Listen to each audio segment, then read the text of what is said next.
What is up, guys? I'm Kiki and Happy New Year's! I'm really excited about this whole new year. I really am looking forward to all the good things that are gonna happen, which hopefully there's gonna be more of them than the bad things. Yeah, I really wish you guys also a Happy New Year. I really want everyone to just be safe out there and to, be the person that you want to be, you know what I mean? Maybe that's a little bit too cringy, but I'm actually following this new challenge that PewDiePie made for all of us, his subscribers, and it's just do Fitlit, which is fitness and literature. Like currently I really can't do much fitness, much working out at home, but I'm gonna definitely focus more on the literature part, and I'm actually starting to read The Witcher, which is the first book of the Witcher series, and I'm really excited to finish that. I don't know if I'm gonna be able to finish it in a month, but I'm definitely, like, the whole point of this is to just set a goal and to, finish it and meet your goals, and to reevaluate at the end of the month and figure out, was this a good thing for me, and if it is, just do it forever, you know what I mean? So I challenge you to do the same thing if you would like, if you want to do something to improve yourself, because I think that's like really important to do, especially like the younger you are, the better, you know what I mean? But anyways, enough rambling, and welcome back to Andromeda 6.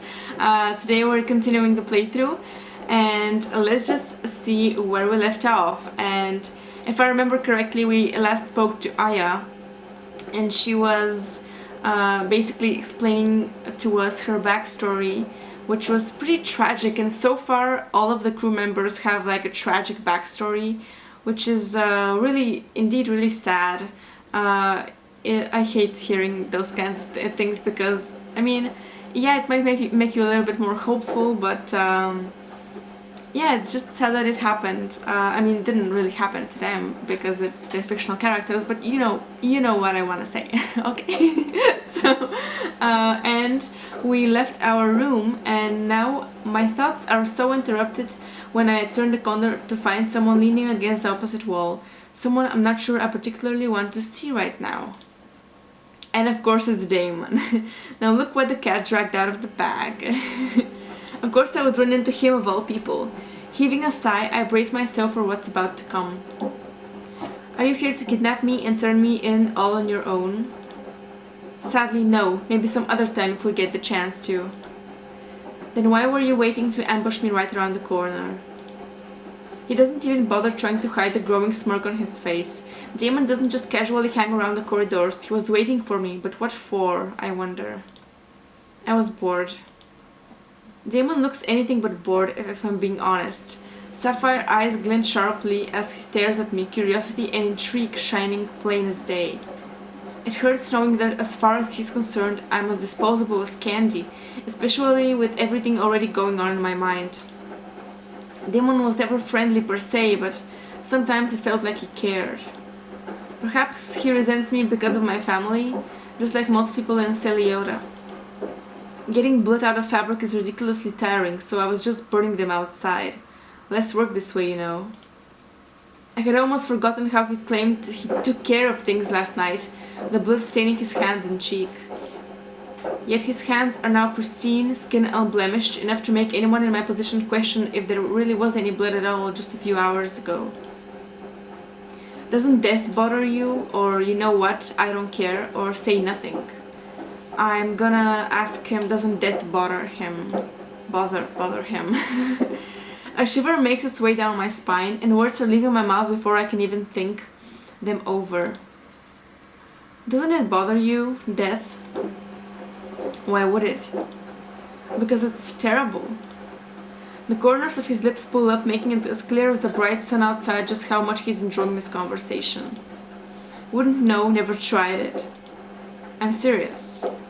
So am I. It makes no sense to worry about that. Death is a natural part of life. He says it so casually my focus shifts entirely to him. How are you so used to it? He doesn't answer me right away, instead choosing to narrow his gaze at me, It's almost as if he's considering how serious I am with my question before giving me a response. It must sound silly, naive even, given I already know he was born and raised in Cursa and have a rough idea of how things work there. The question had still been honest. It might be because of how sheltered I had led my life until now, but the idea of death being normal, being something that doesn't bother him, disturbs me. Huh, guess you are serious about it. Relaxing his stance, Damon bites his lower lip before letting out a sigh. My parents were killed when I was 10 years old or something. They owed a lot of money to this gang, and well, they obviously collected. I don't care. I was better off without them anyway. Not like they were caring and nurturing people. I pretty much raised myself on the streets way before that. They didn't bother me, I didn't bother them. It was a fair exchange. Besides, it turned out pretty damn fine if you ask me. Anyone who says that really didn't turn out fine. So, Damon, you were 10, that's not... He rolls his eyes at me, ignoring my interjection and carrying on with his story as if he had no interest in what I had to say. He probably doesn't. He's such a freaking a-hole, I mean. I had this friend a year older than me. She taught me how to pick pockets, how to hold a knife the right way, reading people, all about how to survive in Cursa basically. We were just another couple of poor, skinny kids on those streets. My parents being killed was nothing different than what had happened to her or to any other kid out there. Death didn't make you special. It was part of our lives from the beginning. It was how you handled it that mattered. Nothing changed after that. If anything, it got easier for me. I didn't have to worry about their deaths as far as that had been handled. I started doing some jobs, making a name for myself on the streets, until I finally joined one of the main gangs in Cursa and ditched that s-hole, earning myself this pretty little scar. Damon taps the scar on his eyebrow twice and stops after that, raising an eyebrow at me inquisitively, almost as if he already knows all the questions I want to ask. Growing up as an orphan was not something very common in the Goat District. Even when I sneaked out of the palace with Vex, I didn't see that side of Celiota. I can't even begin to imagine what it must have been like to grow up in that reality. No family, no safety, no schools. Do the kids in Cursa even have enough to eat? Isn't there anyone to help them? Aren't there guards responsible for handling security? There are so many things I want to ask him, so much that I want to know. Taking the leap from having a family member die and resorting to thievery to taking lives for a living is still too much. Why? My voice drifts off. It's not something easily discussed, how one resorts to being an assassin. I want to know, to maybe understand better what made Damon who he is, but still. A low chuckle pulls me out of my reverie, and I find Damon's sharp smile taking its familiar place on his face again, only this time with a cold, sadistic edge to it I don't think I've seen on him before. Oh, you didn't quite get it. I learned how to steal and wield a knife way before they died. And when I said my parents were killed, I don't mean I came home and found their bodies resting peacefully in our living room. A shiver runs down my arms, dread flooding me in anticipation of his next words. I mean, I was there, and I was meant to have died as well, collateral damage. Then how? The question dies on my lips at the sight of the smile on his face, the dark laugh that escapes him. What do you think? I don't want to think about it, I don't want to make it real by saying the words, but I do it anyway. You killed him. Naturally. You were a child. And what did you expect me to do, lie down and die? There is nothing one can ever respond to that. A child should never have to be faced with that choice or lack of choice in that situation. Yeah, that's some very dark stuff right there. It doesn't justify Damon being a jerk most of the time, but at least it starts to explain why he takes death so lightly. You gotta do what you gotta do, and sometimes that means killing a guy. Or two. Agree or disagree? Oh my god, sometimes you do have to, I mean, if it's in self-defense, you gotta kill someone, I mean, agree. What else would I expect the kids in that situation to do? How else would I expect Damon to react when he faces it with death after growing up like that? I guess that makes sense in a way. Gotta say I'm surprised you get it. It's not something that should be normal, I don't agree with that, but I guess... Look, nobody does. But the world ain't the fancy ride for most of us, and when you ain't, Lucky enough, you gotta do what it takes to survive. The whirring sound of the ship's engine is the only thing that cuts through the silence surrounding us after this exchange. It's a lot to process, and despite my response, I'm still conflicted about it. It's hard to believe nobody cares about the reality of the people in Cursa and Terranium. Had it truly been my family who made it acceptable to ignore this kind of suffering? Had it been my father? It hadn't escaped my attention how Damon doesn't seem to be treating me any different now that my past has come up. Everyone so far had changed, even if only slightly, but he's still the same. Can I ask you something? What? Do you hate the Pegasi for what my father did? You want to know what I think about Zoffer offing them? Yes. I wouldn't have phrased it that way, obviously, but I can't really fool myself into being surprised by Damon's tact anymore, or his lack of tact, actually. I mostly want to know what reason he could have had for wanting to turn me in so soon. I couldn't care less about that if I tried. Dear old dad of yours was a D, everyone knows that. I'm pretty sure even you know that. He never struck me as a good father figure. I know he was a bad king, and you're right, we were never really close, but did he truly deserve to die? Did my whole family deserve it? Don't we all, I wonder? Don't get me wrong, Zovak's D in his own right too, and I would know I worked for the man, I just don't have anything personal against him like the others. My eyes widen at that, though it's more about how casual he makes it sound by the fact that he did that at all. But isn't he a dictator? He killed my whole family. You don't really think the leader of the coup did grunt work, do you? At best he killed the king, maybe a queen if they were around. Zovak is a damn genius. Being evil or good is debatable. Never saw him hurt a pet, so I don't really hate him or anything. That's where you draw the line? You're damn right it is. He wouldn't be alive if he had. There isn't a hint of humor in him as he states that. It both terrifies... Oh, remember, actually Damon wanted to bring a pet on board.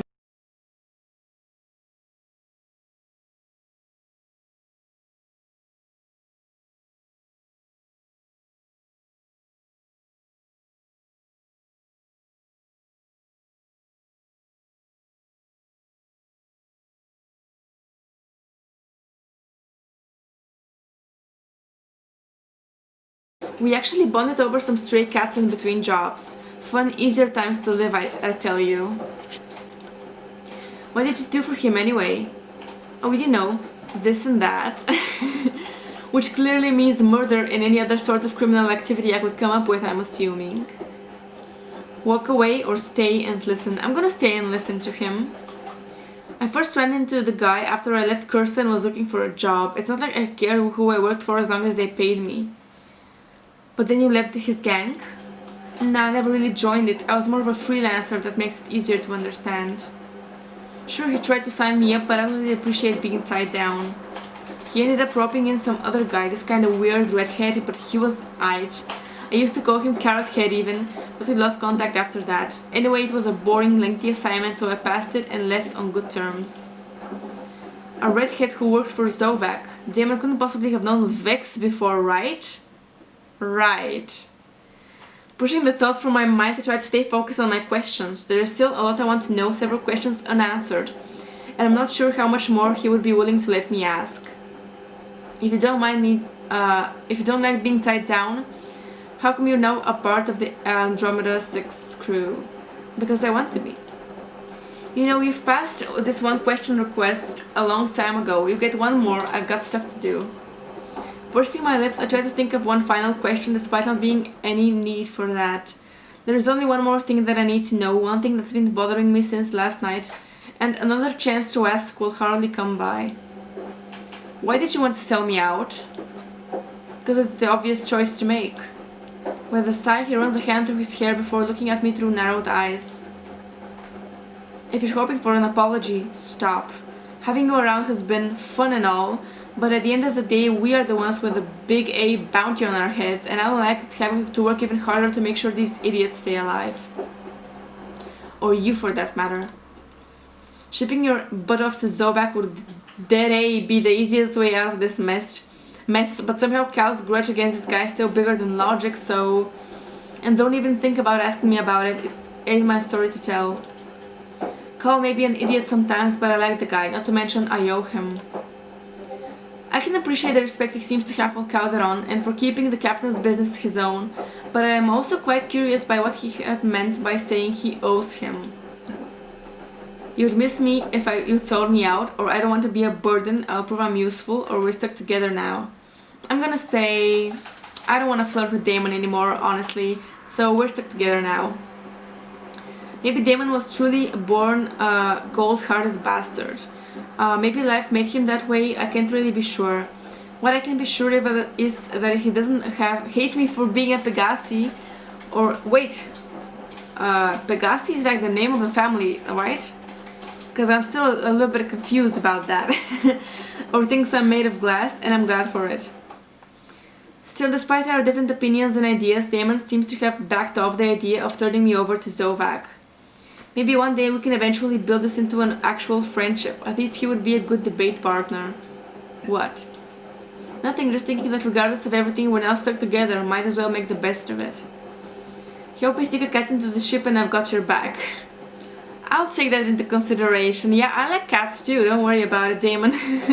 We should ever smile at that. Probably because he seriously has these 5 different plans to sneak a cat into the ship, but they require another pair of hands. Damon might not be the kindest of the crew, quite the opposite in fact, but in some strange way, talking to him made me feel a little bit better. If that was his intention, or if he had only been curious, I don't think I'll ever find out, but I'm glad for it at least. Someday your brain will burn out if you keep overthinking everything like that. Oh my god, that's actually true. Try not to destroy anything while I'm gone, princess. He shoots me a final smirk and turns to leave, but something sparks in me and I have to stop him. Hey Damon, just one more thing. What now? Did you know who I was? No, but it makes sense, a sheltered little thing like you would be a Pegasi. Funny how even when I'm joking I turn out to be right. It's a struggle to keep from rolling my eyes again, but I try to hold the most regal expression I can muster, however well that turns out. I could have your head for mocking me. You'd have to catch me first. Jerk. He doesn't reply, choosing instead to click his tongue at me as he starts walking away in typical Damon fashion. Out of spite, I head in the opposite direction, trying to find something to do to keep my mind from being engulfed by unwanted thoughts. After a few turns, I find myself standing in front of the doors leading down to the docks, and a smile tugs at my lips when I hear a voice I'm familiar with coming from behind it. Bash is always welcome company, and I hope, praying to every force in the universe, that nothing will have changed since last night. And when I find the engineer down in the docks, he's giving orders to a couple of strange beings who are working on repairing the ruined supply room. And I guess we're gonna have to finish this another time because I have to get going right now. But honestly, thank you so much once again for watching. Please leave a like and subscribe. I would really appreciate that. And yeah, this episode was quite fun. I know it's a little bit shorter than usual. The next one is coming up very soon, so stay tuned for that. And yeah, Happy New Year's once again. I hope you have a wonderful new year. And yeah, stay safe out there. Don't forget that. And I'll see you guys in the next one. Bye bye!